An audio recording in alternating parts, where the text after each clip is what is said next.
Yang ketiga, orang jahat bertambah ramai dan galakkan untuk membuat kejahatan sangat banyak. Memang sebab daripada tadi dah, daripada anak-anak yang tidak dapat dikawal, maka kejahatan, maksiat, benda-benda yang fasik bertambah luas, bertambah banyak. Dia hak baik makin berkurang, walaupun nampak macam ramai, sebenarnya makin berkurang. Dia janji yang dah lagu tu.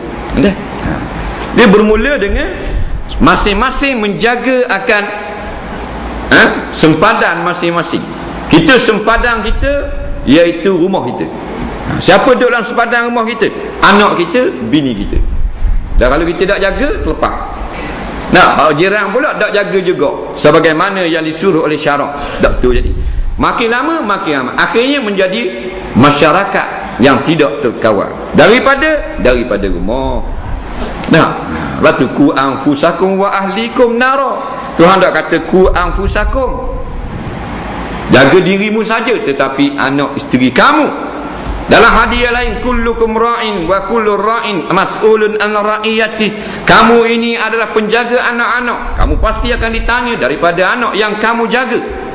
Al-mar'atu wa fi riwayatin az-zawjatu ra'iyatun wa hiya mas'ulun an ra'iyatiha. Seorang perempuan, seorang isteri juga penjaga bagi anak-anak, maka dia juga akan ditanya daripada anak-anak yang duduk di bawah jagaan. Maksudnya kalau masing-masing ikut akan pedoman Al-Quran dan hadis, maka tidaklah berlaku sangat parahnya kerosakan yang berlaku di dalam masyarakat. Maksiat kita tak boleh hapus sampai akhir zaman, tapi nak membendung, nak mengurangkan maksiat tiada lain melainkan dengan kembali kepada Al-Quran dan hadis. Itu cara lah. Kerana kita banyak buat silap. Bukan negeri saja nak beriman, negeri kita bertakwa, tetapi ahli keluarga kita juga kena takwa. Anak bini kita kena Islam tak? Kita nak ke Islam, bini pakai lengan sekerat pergi pasar minggu. Islam ke mana lengan sekerat? Islam mana? Kita nak ke Islam, nak mengundi keyboard dera.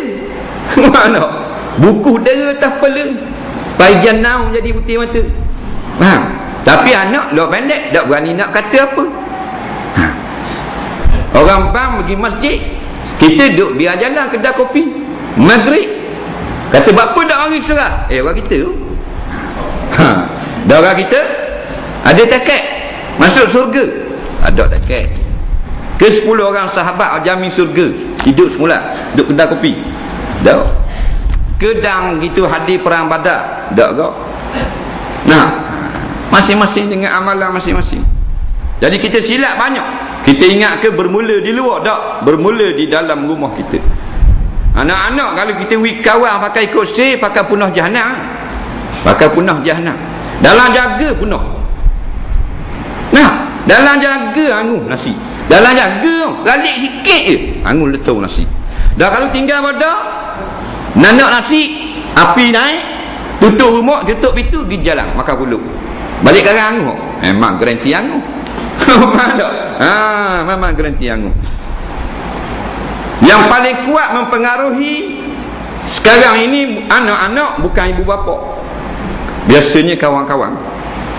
Kawan-kawan dia penuh dengan kawan-kawan. Kerana kalau kawan uduh, dia orang kata uduh, walaupun kita dah buat uduh lagi, kita baru sehari kawan dengan orang tak pakai, orang kata lalu. Kita padahal kawan lama, dia ajak minum air, dia ngisap dada. Kita dah isap dada, jumpa lama tak tengok. Kita pun duduk semeja minum air dengan dia. Dah sudah duduk lama 2 minit je, esok bunyi ngisap juga kalau begitu. Padahal kita tak, tu baru 2 minit. Kalau 2 tahun kawan, pagi petang rodak, mu pergi rumah aku pergi rumahmu, punah jahanam. Batu nak tengok agama seseorang, tengok kawan, jangan tanya dia. Tanya dia molek belaka.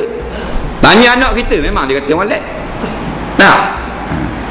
Kita tanya anak kita, buat tak benda-benda uduh gitu gini? Tak, molek tak. Tubik sekejap, tubik masuk balik gitu gini. Jangan tanya dia. Tengok kawan dia. Nampak? Tengok kawan dia. Baca dalam hadis riwayat Tirmizi kata al-mar'u ala dini khalili. Nampak? Seseorang itu dia mengikut agama sahabat dia. Hak dia kawan. Akhlak dia ikut kawan dia. Mainan kawan dia main dah dia kata godang main benda tu kan. Tidak main lain-lain. Nampak? Tidak dia godang kat tu. Dia mainannya sama je. Patu fal yang zur ahadukum may yukhalil. Maka hendaklah kamu tengok betul-betul siapa yang nak dibuat sebagai kawan. Nah, dia ngikut. Punah jahanam. Budak-budak boleh tipu ibu bapa di mana belajar? Di sekolah. Di sekolah. Bukan cikgu aja. Geng-geng dia tu. Cikgu aja molek. Nah, kawan-kawan ni sama-sama di sekolah, boleh cakap waktu rehat, sebelum masuk sekolah, selepas sekolah, dalam kelas, sebelum cikgu masuk. Nah, kawan dia kabur. Mau keluar mau pakai baju kurung dulu. Keluar mau bola supik. Dia ajar. Dia buat pandai. Dia buat sekali, mak dia pun tak tahu. Berjaya. Tak ada apa-apa. Belajar situ. Terlampir tak terlampir macam-macam budak sekolah ni. Bukan dia pandai sendiri. Bukan hak tu mana dia kena ada tok guru dia. Dia ada kawan godong dia. Dah kita lepas saja. Dah ambil cak ni dah. Kalau budak-budak balik dia mau dia tanya, memang dia kata molek. Mungkin belum bermotor. Kan aku beli motor nak suruh pergi sekolah, dak mak, kita bawa slow. Tunggu. Depan mak laju 30. Kalau tak ada mak 5 je. Dia kata. Siapa nak terbalik? Budak-budak kan tak nak kata. Tapi kita tanya kawan dia. Dia pergi mana malam? Nampak? Dia pergi mana semalam? Malam dia pergi di rumah. Mungkin bau tengok orang Belambu. Tengok. Coba lalu dah kalau tanya kawan. Tanya nak dah. Sebab itulah kata penyair Arab, anil mar'i la tas'al. Nampak? Anil mar'i la tas'al wasal an qarinihi. Anil mar'i la tas'al wasal an qarinihi fa kullu qarinin bil muqarini yaqtadi. Daripada seseorang itu mu jangan tanya, tapi mu tanya kawan dia. Kerana seseorang yang berkawan itu dia akan mengikut orang yang dia buat kawan. Gitu. Sama je. Geng tula. Mainan tempat tula. Pak dia pergi tempat yang sama. Tanya saya godong dia. Batulah kita kena jaga. Macam tadi, daripada mula-mula ni kena jaga dah.